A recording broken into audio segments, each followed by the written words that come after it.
Hey all you addicts out there, welcome back to another addicted fishing tutorial. My name's Jordan Knigge, and today we're coming at you with a little educational piece on how to fish plugs. If you guys are new to this channel, be sure to go down here and hit that subscribe button and hit that little bell notification. This is Addicted Fishing, and we come out with all kinds of content here on YouTube to educate, entertain, and inspire anglers like you to become a better fisherman. So if you want to learn more on how to fish quick fish for salmon and steelhead, or anything that swims around in the river, you guys stay tuned. We're coming at you right now.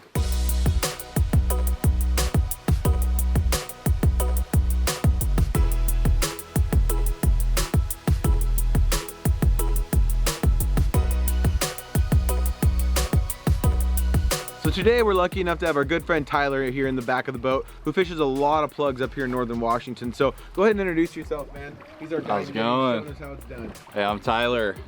I fish a lot of plugs, and for a good plug rod, I like a shorter stiff rod with a sensitive tip.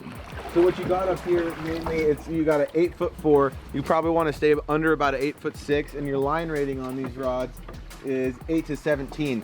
If you're fishing for like kings or some bigger fish, you want to go up in that line rating a little bit more than 10 to 20. So 10 to 20 pound rod. So you don't really need to go super heavy, but you want something that's stiff, short, so that you can control your line in front of the boat with something that also has enough backbone to handle a big fish. So what he has on here is a cold water reel. You got probably 50 pound braid or 65? 50 pound braid, all the way down straight to his plug, which we'll show you guys the setup here in just a second. But would you say the line rating is as much important, the 50 pound test? Is that pretty typical? I just run it because I like to get my plugs back. I don't eat all plug fishing, you know, you get a hot plug or a plug that you don't want to lose. You'd rather have that hook bend out than lose your good plug. Perfect. So now I'm gonna grab this rod and reel it in and show you guys kind of how we have these set up on the end here. It's very simple. One of the things is, like Tyler just iterated on, is having a nice strong knot and a good enough line to where you can bend these hooks out on these quick fish in order not to lose your plug. So this is a K14 quick fish. They come in a lot of different size. K10, K12, K14, K15, K16, all different ranges, and it kind of deciphers on what type of fish you're going to be fishing for, correct? Yep. Or do you catch all the species on all the same size plug?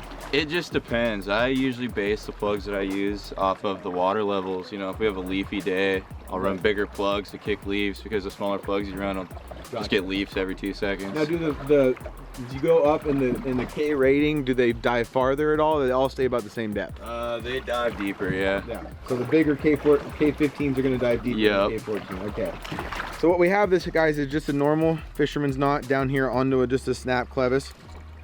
He has them doubled up here just because this one already came with it. But normally we'd run this clevis right through the eye of that plug there. And these ones you have wrapped with sardines, correct? Yes.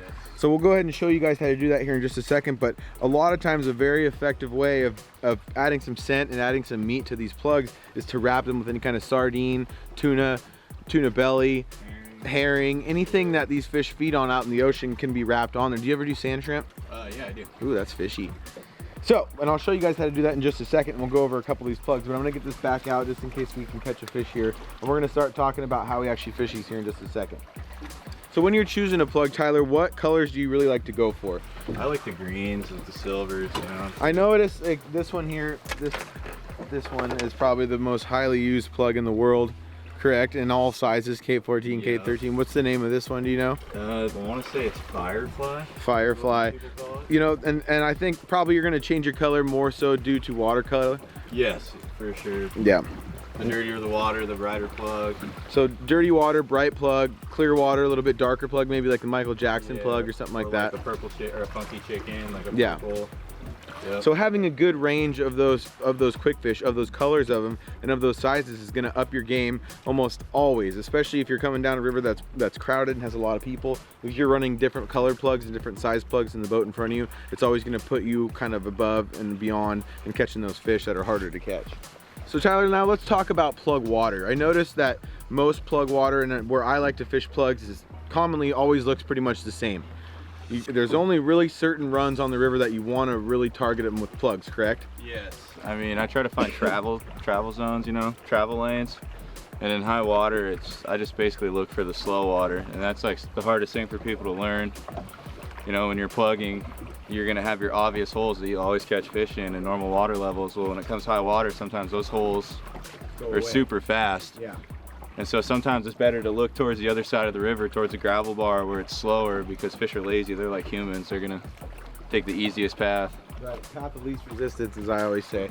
But any kind of upwellings or any kind of boily water, you don't want to be fishing plugs in, because it keeps them up off the bottom. You want these things traveling within probably what, 3 to 4 inches of the bottom, and at a steady pace. So you guys see below us here, this is kind of your typical plug run. This one might be a little shallow for some, so we're setting our distance on our plugs a little bit closer because the water's shallower. We don't want that plug to dive quite as far down the water column. So we have our plug set at about 36 feet here. How deep do you think that is in the water column right now if it's a 5.5 foot run? Probably right on the bottom, correct?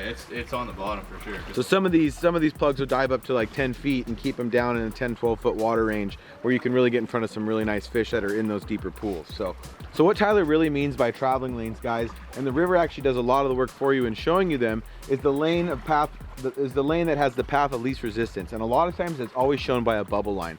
So if you look down below us here, again, talking about a really typical run, you see how all this water comes down from above us. It's about a 6 to 10 inch tail out. It dumps off of this trough, and it's a straight line downriver of current with this foam line created in the channel.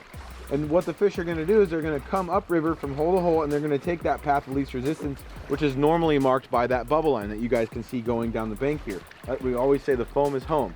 So when you're running plugs down the river, you want to do the same thing. You want to keep it in that travel lane so that those fish that are coming up or down or that are holding, you're backing your gear right into their face. So kind of jumping off of that and into probably the most important part of this, Tyler, I'm going to really ask you about this, is the speed of presentation. You want to pick a run, or you want to be able to row well enough to keep yourself in a straight line, correct? You want to try to back these as straight as possible down the river? As possible. I mean, just because your boat is turned one way doesn't mean that you can't get a takedown. I mean, there's times where I've sat like this because, and that's the way the water flows, and that's the only way you can get your plugs in there. Right. But the best way is to just keep your boat nice and straight and just go super, super slow, nice and down right in front of them. And does rod angle play a lot of play in how you're presenting your plugs? I noticed that you have these pitched towards the nose of the boat. I see some people pitch them way out. And what does that do for the presentation? I just like to get my line spaced evenly so I can watch them, look at them, and know exactly where everything is. That way when I'm backing them down, if I see a bucket or a log, I can see where my lines are right along that. Right. And get my plugs like up and under those things. All right, now probably the very, very most important thing after water depth, plug type, the speed you present it, what happens when you hook a fish finally? What is the biggest rule in hooking a fish on a plug? The biggest rule is to sit there and wait. Wait as long as you can. People tend to grab them as soon as the rod goes off, and they tend to set hook. You do not want to set the hook. When you pull the rod out of the rod holder, you want the tip nice and low to the water, keep it to the side, and you just want to reel. And even when those fish hit it, a lot of the times they'll hit it, it'll go away, it'll hit it, it'll go away, and then it'll come back and eat it. So what he's saying is basically, no matter what, unless you have a 50 yards of line get pulled off that reel, odds are you want to leave that rod in that rod holder and let that fish actually take that bait so that it gets that hook properly in the mouth, correct? Yeah. Because a lot of it is that hook's flopping around 6 inches at a time, and it doesn't get a really good hook set in those fish's mouth automatically. Yeah, so the longer you wait, the better odds that you're gonna stick that fish. I mean, I can't tell you how many times I have a client, the rod goes off after you set it 100 times, don't set hook, don't grab it right away, you know, and just out of excitement, and it's everyone's natural instinct to do right away, they just grab it. And it'll take about 5 or 6 times of that before they finally realize that, oh, if I just wait, we're gonna stick every fish. And then once they learn that, then it's all fun and games from there. Yeah. So as we talked about just a second ago on wrapping the plugs themselves, first off, you want to get a little piece of dog hair on your bait.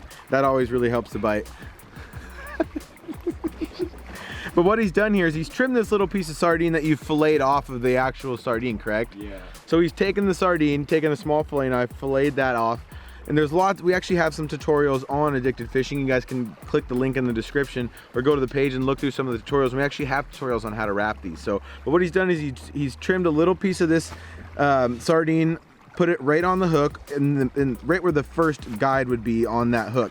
And talk about this a little bit. Why do you take that top hook off? Just to wrap them? Yeah, or does it actually to wrap them? I mean, some guys leave them on. I prefer one hook, and out here, I mean, you can run two. I just prefer running one hook. Yeah. I just run into more problems tuning them with the more weight you add to them and everything, and then trying to adjust your wrap. So well, it's something that you do the same exact bead chain thing that or the swivel chain that we do ourselves on our spoons and all of our wigglers and everything that we use. So this is definitely the preferred method, which is going to that snap ring on that back eye, going to some kind of barrel swivel, and then pinching a mustad side wash hook on the bottom end there. But back to what we were talking about, wrapping the sardine. I'm going to show you guys just a quick little demonstration on how you want to wrap these. You want to get them tight, and you want to get them down there so that that stuff doesn't come loose and go and start wrapping around your hook and ruining the presentation of your plug. So what he's done here is just wrapped it over, held one side down, got a good couple wraps going to where it starts securing itself, and you want to just slowly work that wrap back towards the back of that quick fish, all the way to the back. And then I like to go back to the front. Again, you don't want the stuff to come untied and start twisting around your hook and ruin the presentation, so you want to get it good and tight.